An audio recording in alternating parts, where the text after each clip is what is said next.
जो राम को लाए हैं हम उनको लाएंगे। 400 पार का नारा तो है पूरा बकवास।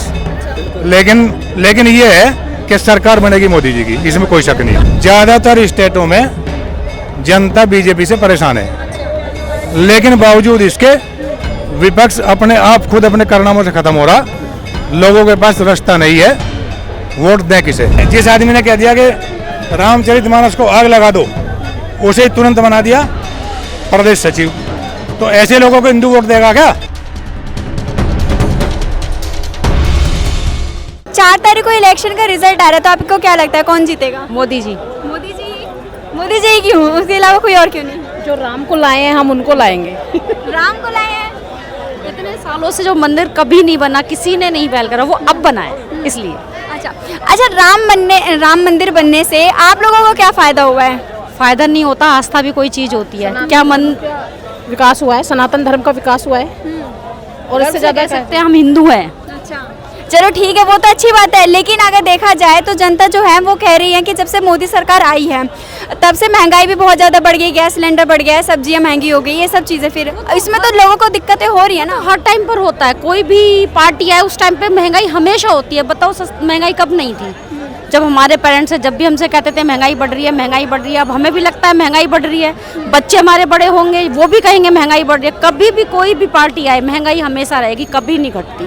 कांग्रेस की जब सरकार थी उस टाइम पे तो थोड़ा सस्ता ही बताते हैं लोग, सस्ता था उस टाइम पे, गैस सिलेंडर बहुत सस्ता था जो कि अब के मुकाबले। तो काला धन भी तो था।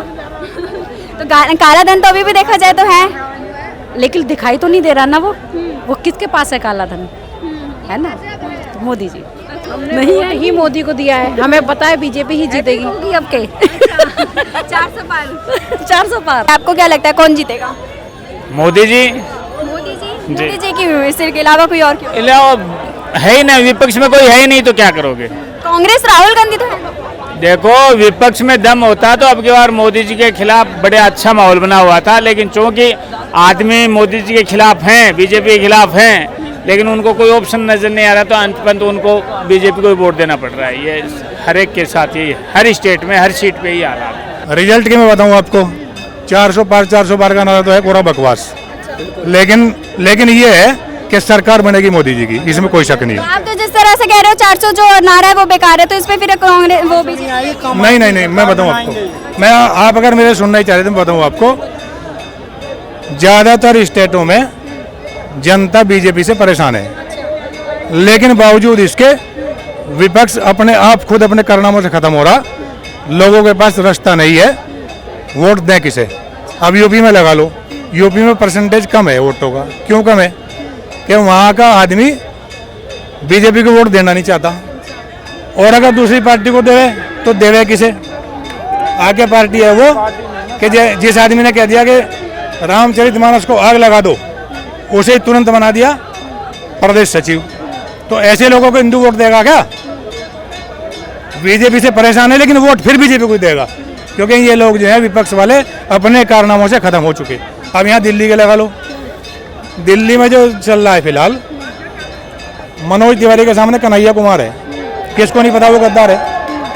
मनोज तिवारी से अगर लोग परेशान हो, उसे वोट देना ना चाहते हो, तो क्या कन्हैया कुमार को दे देंगे?